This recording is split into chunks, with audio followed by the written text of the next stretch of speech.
آج بھی یہ بحث جاری ہے کہ کیا field marshal general Ayub Khan نے یہ جنگ کشمیر کی خاطر کی تھی یا فاطمہ جناح سے دھاندلی کے زور پر صدارتی الیکشن جیتنے کے بعد اپنی کھوئی ہوئی ساکھ بحال کرنے کے لیے لڑی تھی۔ قدرت اللہ شہاب اپنی کتاب شہاب نامہ میں لکھتے ہیں، صدر ایوب جنگ کا نام لیتے ہی کانوں کو ہاتھ لگایا کرتے تھے اور ہمیشہ یہی کہا کرتے تھے کہ تنازع کشمیر کا حل ہم نے پاکستان کے مفاد کی خاطر ڈھونڈنا ہے، اس حل کی تلاش میں پاکستان کو داؤ پر نہیں لگانا۔ تو سوال پیدا ہوتا ہے کہ وہ کون سے محرکات تھے جن کی بنا پر جنگ کا نام لیتے ہی کانوں کو ہاتھ لگانے والے ایوب خان کو بھی یہ جنگ لڑنا پڑی۔ قصہ کچھ یوں ہے کہ جنوری سن 1965 میں پاکستان کا بھارت کے ساتھ رن آف کچھ کا تنازع شروع ہوا اور جنوری سن 1965 میں ہی تب کے فوجی صدر ایوب خان نے قائد اعظم محمد علی جناح کی ہمشیرہ فاطمہ جناح کو کھلی دھاندلی کے ذریعے صدارتی انتخاب ہرا دیا۔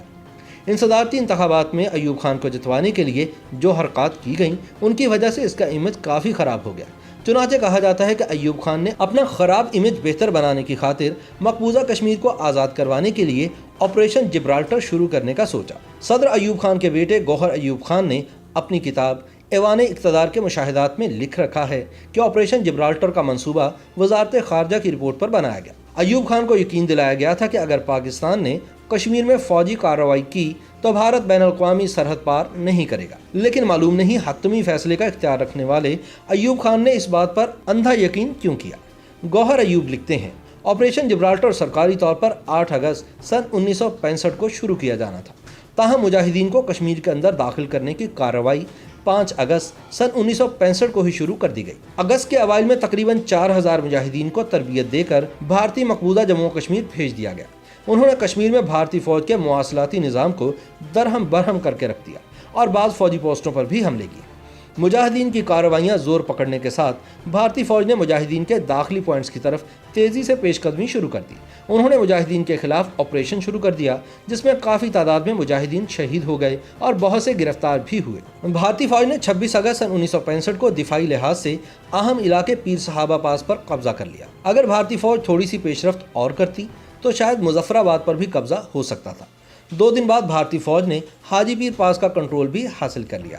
یوں آپریشن جبرالٹر سخت مشکلات کا شکار ہو گیا اور ناکامی سے دوچار ہوا۔ یاد رہے کہ اپنی کتاب میں گوہر ایوب نے مقتدر قوتوں کی عزت داری کے لیے صرف مجاہدین کا ذکر کیا ہے۔ حقیقت تو یہ ہے کہ ایوب دور میں بنائی گئی جبرالٹر فورس کے کمانڈوز بھی گرفتار ہوئے۔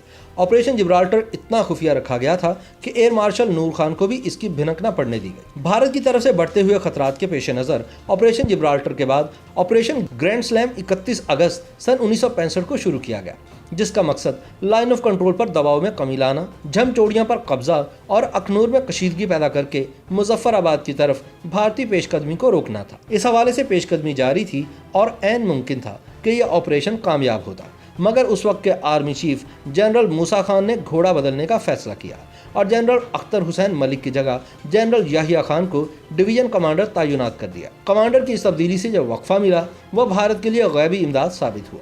یوں آپریشن جبرالٹر کے بعد آپریشن گرینڈ سلیم بھی ناکام ہو گیا۔ پاک فوج کے کمانڈر کی جنگ کے دوران اچانک تبدیلی کے حوالے سے ایوب خان کے ساتھ کام کرنے والے قدرت اللہ شہاب اپنی کتاب شہاب نامہ کے صفحہ نمبر 365 پر لکھتے ہیں، جنرل اختر ملک نے اپنے پلان کے مطابق کارروائی شروع کی اور اخنور کو فتح کرنے کے قریب ہی تھے کہ فوج میں جنرل موسیٰ سمیت کئی اور جرنیل بھی تشویش میں پڑ گئے کہ اگر اختر ملک کی مہم کامیاب ہوئی تو وہ ایک فوجی ہیرو کی حیثیت سے ابھریں گے۔ صدر ایوب سمیت غالباً باقی بہت سے فوجی اور غیر فوجی صاحبان یہ نہیں چاہتے تھے کہ جنرل اختر ملک اس جنگ کے ہیرو بنے اور فوج کے اگلے کمانڈر ان چیف کے عہدے کے حقدار بن جائے، کیونکہ یہ عہدہ صرف ایوب خان نے ذہنی طور پر پہلے ہی جنرل یحییٰ خان کے لیے محفوظ کر رکھا تھا۔ چنانچہ عین اس وقت جب میجر جنرل اختر ملک انتہائی کامیابی سے جھم اخنور سیکٹر پر تیزی سے آگے بڑھ رہے تھے، انہیں کمانڈ سے ہٹا کر ان کی جگہ جنرل یحییٰ خان کو یہ کمانڈ سونپ دی گئی، غالباً اسی لیے کہ وہ پاکستان کو اخنور فتح کرنے کی کوشش سے باز رکھ سکے۔ یہ فریضہ انہوں نے نہایت کامیابی سے سر انجام دیا۔ اب آتے ہیں اس سوال کی جانب کہ یہ جنگ کس نے شروع کی تھی۔ ہمیں نصابی کتب میں پختہ ایمان کے ساتھ پڑھایا جاتا ہے کہ 6 ستمبر 1965 کو رات کی تاریکی میں بزدل دشمن نے اچانک پاکستان پر حملہ کیا تھا، مگر یہ بات تاریخی حقیقت سے کوسوں دور ہے۔ ایک تو یہ کہ جنگ 6 ستمبر کو شروع نہیں ہوئی تھی بلکہ 6 اگست کو ہی شروع ہو چکی تھی۔ دوسرا، اگر 6 ستمبر کا دعویٰ مان بھی لیا جائے تو الطاف گوہر اپنی کتاب ایوب خان پاکستان کے پہلے فوجی حکمران کے صفحہ نمبر 336 پر لکھتے ہیں کہ نئی دہلی میں پاکستانی ہائی کمیشن نے ترک وزیر کی وساطت سے ایک پیغام بھجوایا تھا کہ بھارت 6 ستمبر کو پاکستان پر حملہ کر سکتا ہے۔ دفتر خارجہ کو یہ پیغام 4 ستمبر سن 1965 کو مل چکا تھا۔ اس سے تو یہی لگتا ہے کہ بزدل دشمن نے یہ حملہ اچانک نہیں کیا تھا۔ اس وقت کے پاک فوج کے 2 سابق سربراہان air chief marshal retired Asghar Khan اور ایئر چیف مارشل ریٹائرڈ نور خان نے بالترتیب 4 مئی سن 2001 اور 2 اگست سن 2004 کو انٹرویوز میں دعویٰ کیا کہ 6 اگست سن 1965 کو کشمیر میں مداخلت کار بھیج کر پاکستان نے جنگ کا آغاز کیا تھا۔ ایئر چیف مارشل نور خان نے 6 ستمبر سن 2005 کو ڈان کو انٹرویو دیتے ہوئے کہا، بری فوج نے ایک بڑا جھوٹ بول کر قوم کو گمراہ کیا کہ یہ جنگ بھارت نے چھیڑی تھی۔ 6 ستمبر کو شروع ہونے والی جنگ کے 17 روز بعد 23 ستمبر کو جنگ بندی کا اعلان کیا گیا۔ یہ رائے بھی موجود ہے کہ اگر یہ جنگ مزید چند روز جاری رہتی تو پاکستان کو بھاری نقصان اٹھانا پڑتا۔ جنگ بندی کے بعد یہ سوال اٹھا کہ یہ جنگ کون جیتا۔ پاکستانی عوام نے اس بات پر جشن منایا کہ ہم نے بھارتیوں کو لاہور میں ناشتہ کرنے کی سعادت نصیب نہیں ہونے دی، جبکہ بھارتی عوام نے اس بات پہ جشن منایا کہ پاکستان نے یہ جنگ کشمیر آزاد کروانے کے لیے لڑی تھی اور پاکستان اس کوشش میں ناکام رہا۔ اس حوالے سے ایئر چیف مارشل نور خان نے 6 ستمبر سن 2005 کو ڈان کو انٹرویو میں پاکستان کی 1965 کی جنگ میں فتح کو تاریخی جھوٹ قرار دیا اور کہا کہ چونکہ اس جھوٹ کی تصحیح نہیں کی گئی اس لیے پاک فوج اپنے ہی گھڑے افسانے پر یقین کرنے لگی ہے۔ 4 ستمبر سن 2015 کو جامعہ کراچی میں ممتاز دانشور اور تاریخ دان ڈاکٹر سید اکبر زیدی نے اپنے خطاب کے دوران کہا کہ اس سے بڑا کوئی جھوٹ نہیں ہو سکتا کہ پاکستان نے 1965 کی جنگ جیتی تھی۔ دراصل ہم سن 1965 میں یہ جنگ بری طرح ہار گئے تھے۔ یہ جنگ کون جیتا، یہ جانچنے کا ایک پیمانہ معاہدہ تاشقند بھی ہے، جس کے مطابق بھارت نے 710 مربع میل کا علاقہ پاکستان کو لوٹایا، جبکہ پاکستان نے 210 مربع میل کا علاقہ واپس کیا۔ اکتوبر سن 1964 کے بعد صدر ایوب اکثر اوقات بھارتی وزیر اعظم لال بہادر شاستری کے بارے میں کہا کرتے تھے کہ اس بالش ڈیڑھ بالش کے آدمی کے ساتھ کوئی سنجیدہ گفتگو کرنا بیکار وقت ضائع کرنا ہے۔ روس کے وزیر اعظم کے سامنے ایوب خان نے لال بہادر شاستری کے لیے یہی الفاظ استعمال کیے تو سامنے سے کافی عزت افزائی ہوئی۔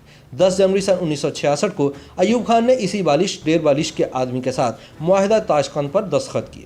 اس معاہدے کے فوراً بعد لال بہادر شاستری کی موت کے حوالے سے قدرت اللہ شہاب لکھتے ہیں، 2-3 دن بعد میں نے ہالینڈ کے ایک اخبار میں معاہدہ تاشقند کی تفصیلات پڑھی، ساتھ ہی ایک فوٹو دیکھی جس میں صدر ایوب روسی وزیر اعظم کے ہمراہ لال بہادر شاستری کے تابوت کو کندھا دے کر دہلی جانے والے ایک جہاز کی طرف جا رہے تھے۔ اس تابوت میں صرف شاستری جی کا جسد خاکی ہی نہ تھا، بلکہ اس میں مسئلہ کشمیر پر UN میں ہماری تمام پیش رفت بھی لپیٹ کر مکفل کر دی گئی تھی، کیونکہ 10 جنوری سن 1966 کے بعد مسئلہ کشمیر کے حوالے سے سیکیورٹی کونسل کی قراردادیں نہ رہی تھیں، بلکہ معاہدہ تاشقند کی وہ شق تھی جس میں ریاست جموں و کشمیر کا ذکر محض ضمنی طور پر آیا تھا۔ باقی زندہ دل پاکستانی قوم پختہ یقین کے ساتھ اس بات پر ایمان برقرار رکھے کہ یہ جنگ ہم نے کشمیر کے لیے لڑی تھی۔ YouTube پر گوگلی نیوز دیکھنے کے لیے youtube.com کی سرچ بار میں گوگلی نیوز TV ٹائپ کریں۔ گوگلی نیوز کے پیج پر سرخ رنگ کے سبسکرپشن والے بٹن پر کلک کرنا نہ بھولیے۔ YouTube پیج پر اپلوڈ ہونے والی ویڈیوز سے باخبر رہنے کے لیے بیل آئیکن پر کلک کیجیے۔ آپ کو ہر نئی ویڈیو کے بارے میں نوٹیفیکیشن موصول ہو جائے گا۔